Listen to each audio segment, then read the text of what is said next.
I don't even truly think this is a tax debate. I think it's about capital formation, and I think that's where they've kind of maybe missed some of the nuance.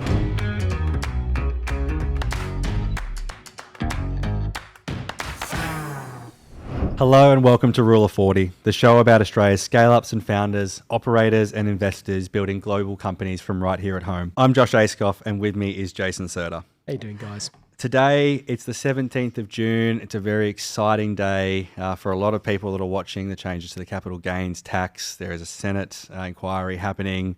So we're recording that ahead of the results that are due to come out on Friday. Friday, 2 days, right? Yep. Here we go. And so today we're going to step into some of those current affairs and in particular how this is going to play out. With us today is Sam Maher and Cheryl Mack. Welcome to Rule of 40.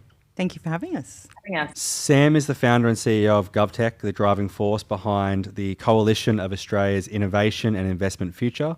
And Cheryl is the CEO and co-founder of Aussie Angels, Australia's leading angels platform, and has been working alongside Sam to respond to these changes with consideration to investment, ESV CLP, and the wider VC sector. So let's jump straight in because it's a very topical time for this. Sam, you first. What's actually happening at the moment in this political landscape? What's happening this week? What is government doing? Well, government's doing what government usually does, to be honest. So we're following a process that's fairly standard after a budget. Things have passed through the House. That's happened. This was in Appropriation Bill number 2. So it's gone to the Senate. So that process is happening now. The Senate then had the option to send it to committee, which has happened. It's gone to the Economic Legislative Committee. They're doing an inquiry. Submissions were open to the public, a very, very short window of 8 days. They got overwhelmed with submissions. My understanding is more than 1,000 people have put in a response to this. Yep, many we know. Yeah. Yes. So it's been quite and by my calculations, the 4th biggest response in history and certainly the biggest response in the time period that we've had. So incredible response to this budget so far. And that's all about CGT. People are upset, right? A lot of change. Yeah, there is a lot of change and it's very misunderstood change. And I think that's the big problem. So it's going through the process. They then did some public hearings, which have just happened Monday and Tuesday of this week. That was an interesting bunch of witnesses that were called to give some sort of statement or testimony essentially to the committee. The committee was also an interesting group of senators so part of the existing usual Economic Legislative Committee and some others who can participate if they choose to. The questions were quite sophisticated, to be honest. I was quite impressed with the questions that were being asked by the senators. I was less impressed with the answers given by those testifying. There was an obvious bias towards the housing part of this debate, and that is where the fundamental uncertainty is coming from. And that's because this particular bill was very focused on trying to make the tax system fairer for people, but with a target around property. And so that's very different, but there are other consequences of this bill impacting many other things. So let's deep dive into some of those consequences. So Cheryl, you're running Australia's largest angels platform, a large number of people that are looking to invest as part of their process. What's been the reaction from your community that you've seen? Look, it hasn't been fantastic. We've definitely seen a lot of disappointment. We actually were the platform that supports more than 45 angel syndicates. And across those 45 syndicates and also funds that we do fund admin for as well, we've got over 3,000 wholesale verified investors on our platform. And many of them have personally reached out to me expressing how disappointing this was and also providing me with modeling that they'd done themselves to work out what did this mean for them and how it might change their investing habits in the future, which can be really disappointing for founders who were looking to raise money from some of these investors. You're in a very, very important part of our investment ecosystem in that early stage, sometimes first check for founders. Did that information from your investors suggest that if these changes were to come in, they would consider not making investments into these early stage businesses or putting their money elsewhere?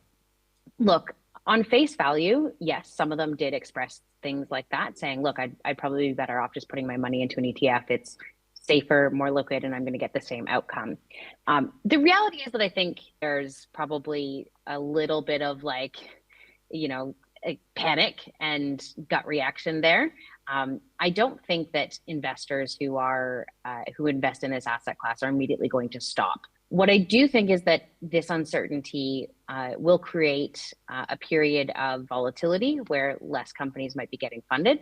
And then some way things will get recalibrated, but it could mean a less productive ecosystem. For example, I know there are investors who are looking at like, okay, well then now we need to create a company to house all of our investments in and then do a corporate tax instead. So like, yeah, the accountants and the people who might get a ton of work out of this might win out in this, although I think we heard in the public hearings yesterday that it was going to cost them a whole lot more to manage all of this. So at the end of the day, I think if people are investing in startups, it's not like they're only doing it just for the monetary gain. If that was the case, they probably wouldn't be to begin with. But it will slow things down. And it might mean that not as much money flows through. And it could mean that there is a pause, while we figure this out. In fact, we're already seeing that, to be perfect, for a minute until this kind of gets sorted out. Paralysis is often what happens, right? But I guess to an angel investor that invests 100K, right, literally it's a double tax implication. Instead of getting, 210,000, they get maybe half, right? And so, Sam, I think, we are trying to work this out. The government's in a process to work it out. There's been some commitments and conversation about carve-outs in this sort of space around investments. What does that look like from your side? What are we expecting to get from them? Yeah, so it's an interesting process we're going through at the moment because there's actually concurrent processes going on. So there is the inquiry going on, which is the Senate process. Then there is the consultation process, which is a different thing altogether. There's still a little bit of uncertainty about what that even means. So Treasury is doing a consultation process. They're meeting with groups. They've met with both Cheryl and I, in fact, and we've been asked to give them more information on various things. There's also been the Treasurer's office is also meeting with people. We're not sure whether it's feeding into the same consultation or not. So there may in fact be 3 different processes going on concurrently. We do know that Treasury is putting together what they're calling a positioning paper. There isn't a deadline on that paper, but it is separate to the report that the inquiry is going to be putting together. However, the time is running out because Parliament resumes on the 22nd. That's when they're expecting to start voting on this in the Senate. So that's why the report needs to be put out by Friday so that it's ready for Monday. And then the Prime Minister has indicated he wants the entire process finished by the 2nd of July, which is incredibly short. So that's the first concern. So legislation is going to go through as is, and then we are expecting the government to make amendments thereafter around some of these concessions. Yeah, so I've spoken to a number of ministers' offices in the last few weeks, certainly, and what I'm tending to understand is there's going to be the first tranche of legislation, which is what we're currently in. They're expecting that will pass through without any real problems or barriers. Okay. The Treasurer has also indicated that he wants to address something like the carve-outs in what they're calling a second tranche, which will happen after that. That's likely to kick off from probably the 11th of August when we come back from the midwinter break.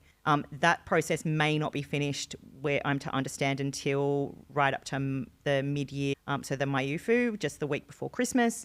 There is then this second suggestion that it might run right up until the 1st of July, which is implementation date next year. So there is no seeming to be a rush on what the amendment might look like. The bigger problem is that we are only hearing about carve-outs for particular things. We're not hearing a lot of detail on what they might be. It might be startups. It might be to do with the zero or low cost base. But that's all we're hearing. There may be something for trusts because of the philanthropy angle, but it's still very uncertain. I think the key thing is that they are acknowledging that the low cost base has an implication with the solutions that they put in place. Using inflation to do adjustments, for example, works when you've got a higher cost base. But when you've got a zero cost base, clearly it's not going to help you, right? Correct. And they have also identified that there are some other misalignments. And certainly, I know that Cheryl has had some very big concerns about the ESIC, for example, didn't receive an uplift. And maybe Cheryl wants to kind of talk us through that a little bit. Yeah, so it was really good to see that in the budget they included a uplift on the thresholds for the ESV-CLP and the VCLP, that is the early stage venture capital limited partnership and the venture capital limited partnership. Try saying that 3 times fast. I've practiced a lot, which is really fantastic because those schemes have been very positive for our ecosystem over the last decade. They are the reason that we have such fantastic funds such as Blackbird and Airtree and SquarePeg and Black Nova and all of the rest of them. I could name them all. But there is even earlier investors than the funds, right? All the funds into that, but there are investors that come in even earlier. And those are the angel investors. And the scheme that they take advantage of in order to incentivize them to put risk capital to work is the ESIC program, which is the Early Stage Innovation Company. Now that program was designed in 2016 and it was launched in 2017. And at that time, there were threshold sets that have not been looked at in the same amount of time since it was launched. And unfortunately, when it was designed, the number of companies that were raising on safe notes was fairly low. There wasn't too many. But at this stage in 2026, 81% of companies funding rounds at the pre-seed and seed stage are safe notes. And unfortunately, because they weren't thinking about that at the time, they did not account. They essentially made it so that safe notes don't count. And they also set the thresholds pretty low. For example, a company can qualify as long as they have less than 200,000 in revenue in that financial year. Tell me a company that can sit within a first year, especially the kind that I would like to back. So the reality is that most of the companies that we invest in actually are less and less of them are qualifying for ESIC. So in that case, I then, as an investor, I have to rely on, okay, well, if I'm not going to get ESIC, fine, but I'm going to get this 50% discount. You take that away and there's actually very little incentive left for angels like myself to put that risk capital into early stage, high growth, but high probability of failure companies. And I think that's the point is that the earlier stage are more penalised in those changes, right? Because I guess the larger funds have got ESV CLP, which have been expanded. So fund managers like our and they just didn't do funds, anything for ESIC. Yeah, but the earlier stage going to be harder. You know? Absolutely. And we do have that zero to low cost base problem. And they feed into the same kind of situation, to be honest. So we know that the majority of Australian startups are bootstrapped into existence. We know that when most people initiate a company, they really don't know what's going to happen with that company next. So they go in with an almost zero cost base, or that's what it looks like on paper. Yeah. The problem is that it's not real. There is a lot more that goes into the formation of a company in those early stages, and that's not being recognised. And I would like to see some recognition of that in various different ways. And with CAIIF, we put together a mechanism to recognise that contribution. Whether or not that gets looked at, it's, your guess is as good as mine. So the concept is to lift the cost base based on some kind of means test or some kind of method. Yeah, some kind of progressive, accumulation that happens over time. So within that sort of first... predominantly sort of first 3 to 5 years, that we could actually adjust that cost base so we aren't starting at a $0 valuation or a low, $1,000 or whatever it might be, just so that we can reduce it when it gets to that exit point, if it gets to an exit point. But the chances of it getting to an exit point are still incredibly low, which needs to be recognised. Did the government target property specifically when it orchestrated this bill?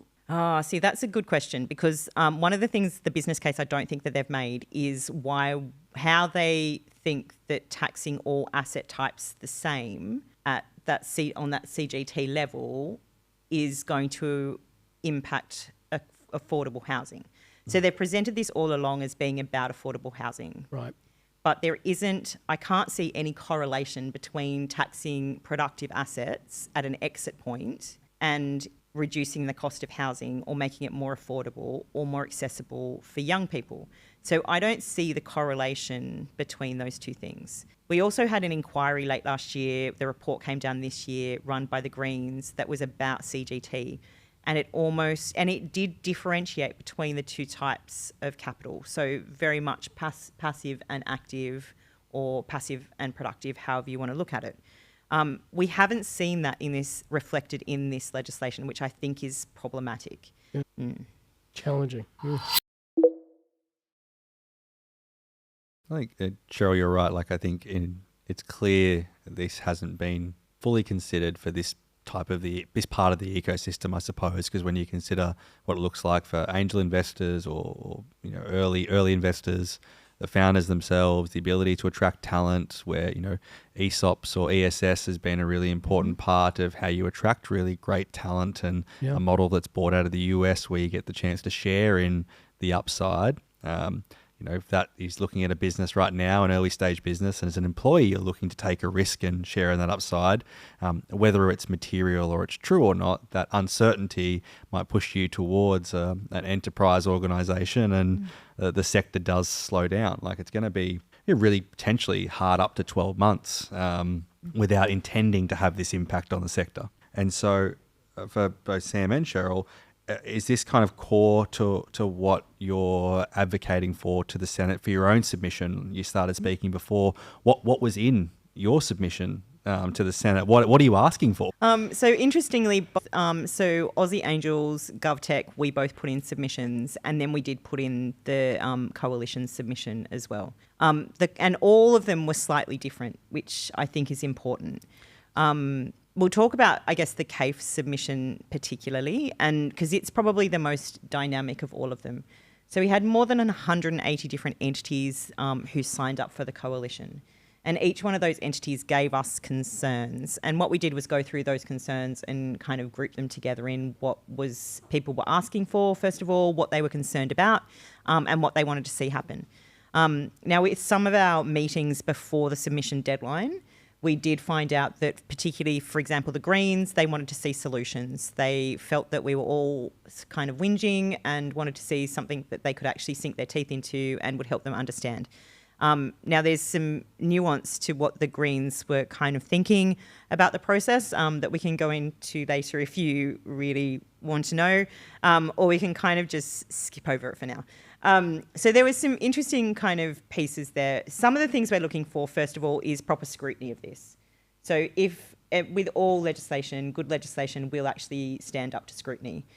So far, we're not seeing very much scrutiny. We're having an expedited process through the Senate.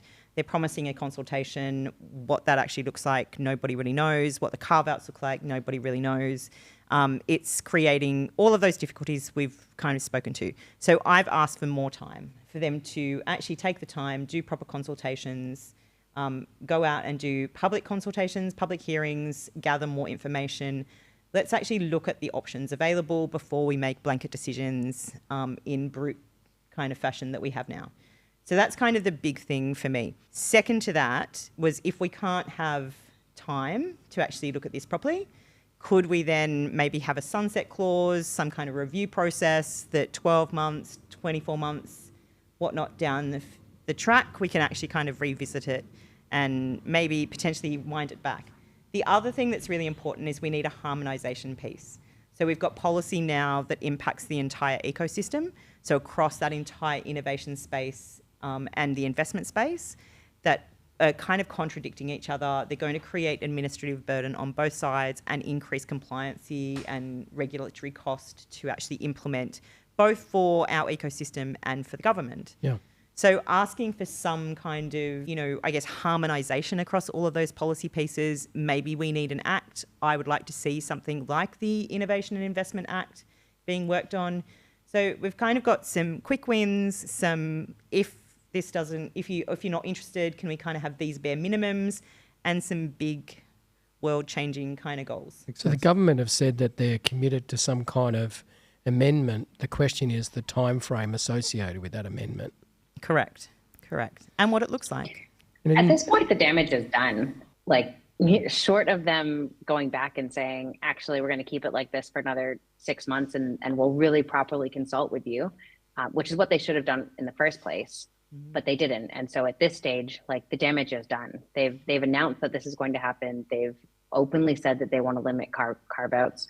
Listening to the public hearings yesterday, like, didn't give me a ton of hope that this was going to slow down. So at this point, the damage is done, and we kind of just need to brace for what's about to happen and hope that they pull their head out and potentially slow things down. But like, the damage is done. We are in a period of uncertainty now, and that uncertainty is going to be here until it is cleared up. And in the interim, I guess the thought process is the ESV CLP structure now becomes quite a powerful scenario that we all kind of have to galvanise around, because at least that's not going anywhere, and that at least can give us CGT-free investing, etc. Right? Yes. Yeah. But at the same time, that creates other imbalances in the ecosystem. I mean, as much as I love Blackbird, Airtree, and SquarePeg, I would argue that there is already a lot of power concentrated within the large ESV CLP funds. Yes. that essentially command the market, right? But VCs invest in 1% of businesses that they look at. So we're basically saying, okay, well, we need all of the funding can go through these structures. That's all well and good, but they're not funding the vast majority of the ecosystem. Yes. And we've now shut off the tap for everyone else and concentrated more power and more resources into the top VC funds in Australia. Like, I just don't see that going well. Yeah. So true. Cheryl, for angel investors out there at the moment, if the damage is done and we're now in this process, what's your advice to them? What should they be looking at and watching out for in the coming weeks as this plays out really actively? What would you tell them? Yeah, look, there's nothing much that we can do at the moment. It is a bit of a wait and see game. So hold fast on whatever you're doing. Even investments that you've committed to, like, the difference between making one more investment in your portfolio versus not is not going to make a difference. Like, if you're an angel investor, unless you just started and you're writing your first check, then you have a portfolio. Adding another startup to your portfolio of historical deals that may or may not have an impact on is not going to change anything. So I wouldn't say, like, don't rush to do anything. In fact, if you are in the process of writing a check, continue to write that check. But other than that, it is a bit of a wait and see. Keep an eye on what happens. And the reality is that, like, when we've already talked about this, that there are ways that we can get around this and continue. Like, there are ways to amalgamate your portfolio to essentially be able to take advantage of the losses, which just makes more admin. But, like, again, we will be okay in the long run. It's the uncertainty that it creates for the moment. So if you're an angel out there, like, sit tight, don't do anything differently. Wait a couple weeks, we'll see what happens, and then there will be more guidance from us, from the various accountants that are out there that'll make bank off this. Cheryl, potentially maybe a harder or more interesting question. If you were advising the Treasurer right now, what would you be saying?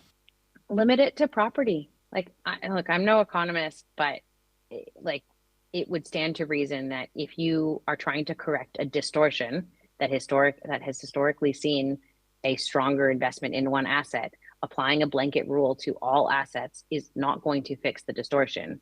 Applying a rule to the asset that this distortion is causing would make sense to me. But again, I'm not an economist. I can't speak for that. I know there are plenty of people out there saying that the whole thing is a terrible idea.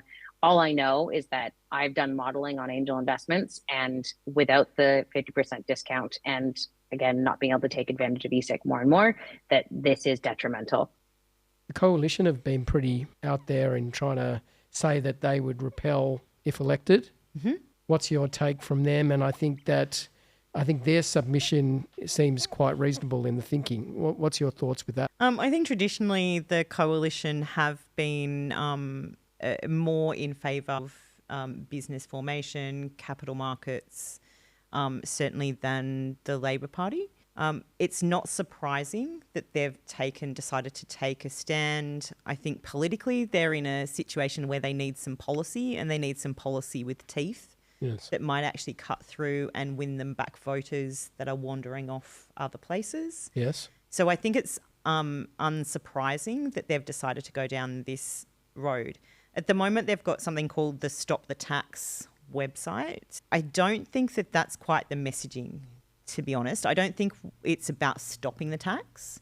I don't even truly think this is a tax debate, apart from the fact that we're talking about a taxation instrument. I think it's about capital formation, and I think that's where they've kind of maybe missed some of the nuance. Okay. I think small business and startups, particularly scale-ups, they are all part of a larger business ecosystem. A startup is a small business, in my opinion. A small business is not just one type of thing. Yes. And I think there needs to be some understanding of that. And I think that that's lacking from many parliamentarians on whether the government side, the opposition, the crossbenchers, and some of the minor parties. I think there needs to be a greater understanding, not just of what a small business is, what innovation is, but also what capital is and how it comes together. One of the things I found most interesting, in fact, is the misunderstanding of what an angel investor is. And Cheryl can probably speak more to this, but it is, not, some of these people are investing for the very first time. These are small checks, mum and dad investors. Often that's how people start. A mum or a dad might actually help their child, or it might be a family member that throws in, $1,000 or a few $1,000s to get someone started. Yeah. There needs to be more understanding of the different types of people who are investing. And I'll throw to Cheryl, in fact, because she will certainly have an understanding of what the angel space really looks like. Yeah, look, I think there's a bit of a misunderstanding that, angel investors are these like generationally wealthy individuals that have family offices of, 10, 20 people managing, and they've got this investment, they've got their other bucket, they're putting hundreds of thousands of dollars into these early stage companies. And I will admit some of that absolutely happens, but a lot, like a huge chunk, the vast majority of angel investors are operators, people who are for sure in the top earners, but they are risking their own income at the expense of savings for retirement, or as part of their savings for retirement, or at the expense of, maybe going on that extra holiday. But they are high earners who are operators in other companies. They are people who are lawyers and accountants who make good money, but they also, they want to support the ecosystem. And so they are doing work to support them, but also putting their money in there as well. They are exited founders who have had an exit and are recycling that capital back into the ecosystem. It is overwhelmingly people who are not the wealthiest. We're not, they're not ultra wealthy people, but they are contributing skills and knowledge and expertise in addition to putting in smaller checks. The average check on our platform is $22,000. The median check size is $10K.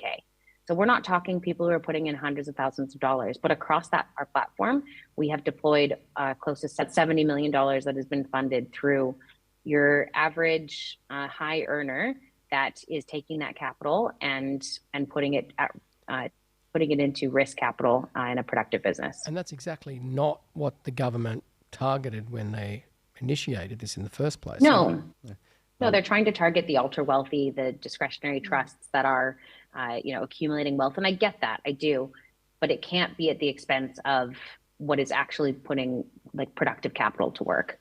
Agreed.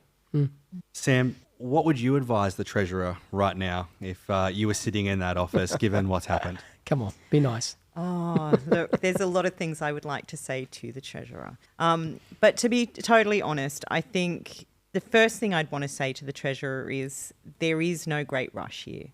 We can break this bill up into pieces. You can pass the housing. Largely, we are pretty much all in support of the changes to the housing side of the argument. I don't think there's many people that are actually questioning that. There's a few of the housing organisations, peak bodies and whatnot, who have got some, sort of some smaller tweaks that they would like to make to that. And that can happen in its own process. There needs to be a separation of the productive capital from the greater debate. And we need to actually think about all of the different definitions, all of the stakeholders.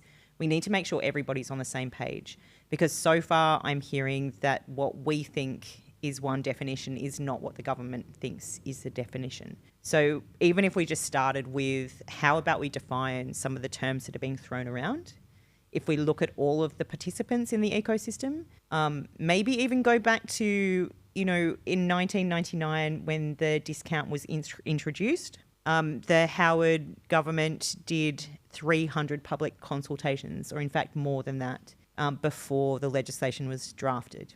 Wow. Maybe we could try something like asking people, give them a decent period of time, have more public hearings, do more public consultations over a serious amount of time. Doesn't the property and frame it up? And doesn't the property objective deliver on what they set out to do? I think if the property piece is separated, I think it should, in fact, release more housing into the market. I mean, I'm not a property expert, but certainly I've looked at some of the modelling, and if people are de-incentivised from actually investing in property and holding 2 or more properties, because that's the people they're targeting with these changes, Yes. is my understanding, Yes.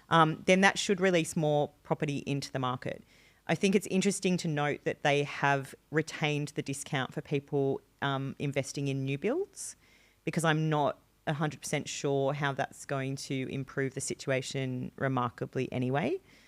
The government themselves have actually said that we have other issues that are going to reduce the supply of housing anyway. So there are a number of issues on that side, but I think that they need to separate them. And that would be my big first ask of the Treasurer, is cut this in half, deal with them as separate issues, because they are separate issues. And so we talked a little bit at the start. What's the process from here? What's actually going to happen? We spoke a little bit about the Greens and wanting things more tangible. How does this play out now? So the first thing is, I think that it will pass through the Senate. Yep. When that happens, the bill exists, it's real, it is going to come into place on the 1st of July. The next thing then that will happen, we will see some amendments bills, and they could be introduced by anybody. So they will go through the usual process. So they will go, depending on which house they're actually, put in, it'll be either they'll go into the House or they'll go into the Senate. They will be argued and reasoned. And we will see, I guess, at that point, what kind of options might be on the table. Now, the Treasurer has indicated that he's going to make amendments. And at the moment, all we're hearing is carve-outs. I personally don't think carve-outs are enough. I think that we need to retain the discount at least until we've had time to actually think about what's going to get us to, as the government call it, a future made in Australia. They've made it very clear that they want to increase the GDP. They want more productivity. I don't think that removing this discount is the way to actually achieve that. I think it's going to go backwards. I agree. Yeah. For sure. It makes it very hard, right? And there's a lot of change. So it's going to put everyone under pressure. There's going to be a lot of time making adjustments, trying to understand, trying to educate people. We're going to lose a lot of time in that, which is going to impact us, right? Time is a challenge, right? I think in this circumstance. And so I think, it's for some people there is the luxury of being able to sit and wait and see how these things play out. For founders or people out there that maybe are going to try and do something, have a liquidity event in the next 12 months because that's their plan, or it's the right time for that business. Is there any advice that you would give them, anywhere they should be going or things to be doing in this process while it's kind of in the air? Yeah, so the founders are my biggest concern at the moment. So the startups are in a very difficult situation. Many startups have a very short runway. If we have angels or any kind of investors getting nervous and stopping, which we're already hearing, there are some investors that are saying, well, I'm just going to think about this a little bit longer. They don't have as much to lose in a lot of cases as the founders and the startup operators, to be totally honest. So my concern is very much what we're going to do to kind of level that out and what that's going to mean. Are there other kinds of investment that we could be looking at? Are there debt instruments that could kind of fill that gap? It would be lovely to think that the government might be able to underwrite some of this and kind of smooth out some of those concerns. And did Senator Bragg have some commentary around this? Senator Bragg has been very interesting, actually, and certainly in the hearings, he had a lot of very interesting questions. He does seem generally kind of angry about the entire thing. Yes.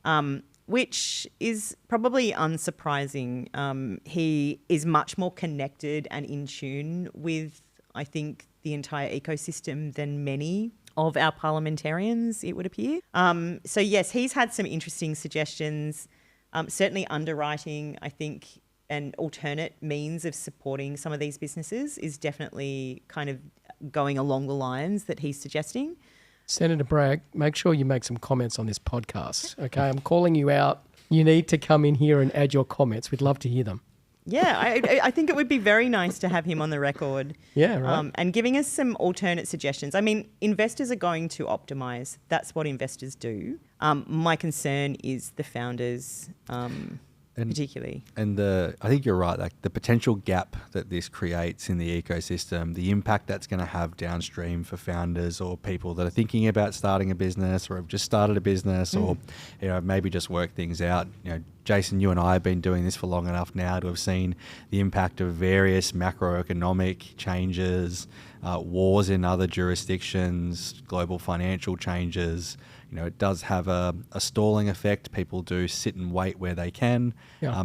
These changes within Australia, at least for me, are seeming the most impactful because it's hitting a number of people in the ecosystem that could bring innovation to a very, very sharp halt, even if it's for a short period of time. And restarting innovation is very, very difficult at a time that we do want this made in Australia. We do have state governments that are investing heavily in exporting the technologies and the IP that we're creating. Yeah, and we've always punched above our weight, right, in Australia. Like we always say that, like the Australian startup ecosystem brings some amazing innovation.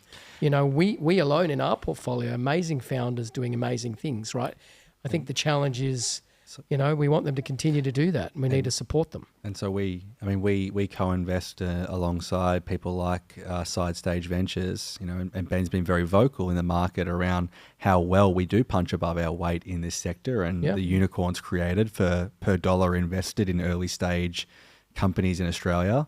That stat will cease to exist if we ultimately have a gap of money going into these early stage companies and founders aren't getting the support they need through a very difficult time. We've both been founders before, Jason. That early stage it's real blood in the mouth style day-to-day work. Every Western society, right? Like I did an analysis based on, the capital gains implications that people have in place across the different countries, right? Australia are now going to be the top. I mean, the US is somewhere between 20 to 24% on long-term gains. The UK is 24% CGT. Singapore have 0%, no CGT on capital gains. New Zealand has 0%, no CGT on shares. Israel's 25% flat rate. What are we doing, people, right? Yeah, absolutely. I think globally we are putting ourselves in a difficult situation. There was also, one of the coalition members or a couple of the coalition members have been working on something called the Innovation Periodic Table. I'm not sure if you've seen this at all. Google that, Innovation Periodic Table. There's a few different tabs there. So that's been developed by 8 Seats in conjunction with Innovation Bay. And there's been some data that's come from a number of different places for that. And it actually, one of the things it talks about is this, and which you've just mentioned very much, is this unicorns. Like how many unicorns are we outputting for the amount of money going in to the system? If we then, and there is also the ability, you can click on a button and see how much money is going in the US per startup, how many startups are being created. And if we invested that kind of money in Australia, what that would look like. Better is the answer. 100%. We can get sort of, from that 13 to 50 kind of unicorns if we just start increasing it, remove some of these roadblocks. Because again, it's not just taxation that's making this difficult. There is already some other roadblocks in place that make it less advantageous to invest here, start a business here, work here, all of those kind of things. Cheryl, if I come back to you for a second, we got a really good insight into what that means and these changes for angel investors around ESIC. You'd also spend a lot of your time speaking to founders and people that are going through your platform. What does that look like, or these changes look like from a founder's perspective who are, bootstrapping these companies to a point themselves and they're making that early investment and belief before it gets to a platform like yours? Yeah, look, I know there's a lot of talk in the media sphere at the moment of founders claiming they're going to go overseas, and maybe that's happening. I wouldn't say that I'm experiencing that, but what we are seeing is that this uncertainty is creating difficulty for them to know whether they're going to be able to raise, whether they're going to be able to hire the right people, and those are two very important things in your founder's journey.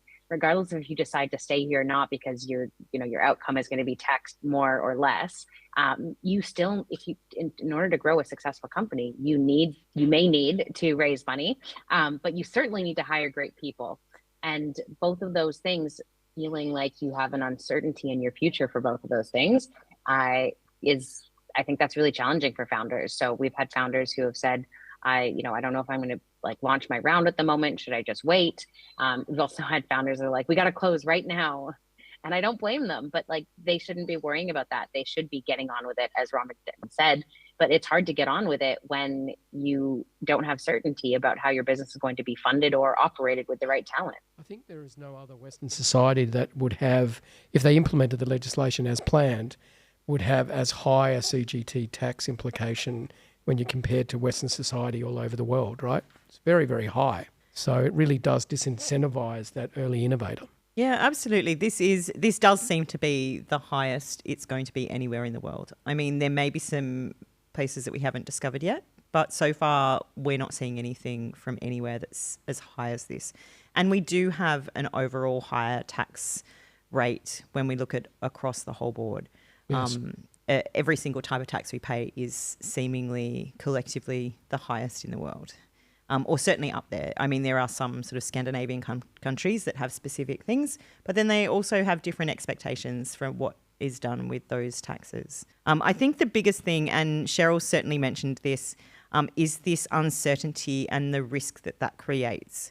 So whilst there might be carve-outs and they might be coming, if they're not coming for another 12 months, that's a problem. Yeah, it's terrifying. Because what do we do in the meantime? It causes paralysis. That's exactly what happens. People wait. Yeah. Yeah, and I think, for those listening today, Sam, you said it earlier, not here to have a tax debate. The implications of these changes on the broader ecosystem amongst a world that is already challenging for a whole host of other reasons is a real issue for the sector. Then if you're someone who wants to be part of changing these outcomes, to advocate for this ecosystem, wants to support, how do they do that? This is the question that I get the most often at the moment. So we put the coalition together very, very quickly. It came together within 2 days of the budget, which is insane, to be honest. And we had 180 odd entities. There's actually more than that now, with about 11,000 kind of organisations underneath that 180 entities. So that includes portfolio companies, startups, how many people are in syndicates, all of these kind of things. So it has quite a huge kind of rolling impact. The best way to, I guess, be involved, and the reality is that these bills were decided a long time ago. And we only ever hear from people when there is a problem. So when something's on fire. What we actually need to do is everyone needs to engage in the process earlier. They need to be in contact, particularly startups, scale-ups, need to be in regular contact with their local member. Our local members and every single member of Parliament and the Senate are our representatives. They need to know about the things that we're facing, about our experiences, about our stories all the time, not just when there is a policy that we don't like. So that's the first thing. The second thing is we need to actually come together around centralised themes. We need to work with peak bodies. We need to work with associations, in groups, in working groups, however we come together in small communities, in coalitions, and mobilise around themes when we think that something needs to change. And we need to do that consistently throughout time so that when policy is being put together, we're already in the conversation, not when the policy actually becomes publicly known. Are the government listening? They're starting to listen. And I think they're very surprised, certainly, at the response from You can't this. underestimate the response, right? Right. You're right. You got to listen, people, government. Absolutely. I think Chalmers, come on, listen. the memes really helped. They do. And whilst, there's been a lot of argument I've heard from the government side saying they're not accurate and all those kind of things, I don't think accuracy was part of it. I think that the memes existed because there was a certain level of uncertainty. Australians will do as Australians do. And when we're feeling unsure, we will, take the piss to, Has anyone responded positively to it? I don't think so. No. There's been a lot of demands to, can we stop the memes, the inaccurate, that kind of thing. But I don't think that's very helpful. No.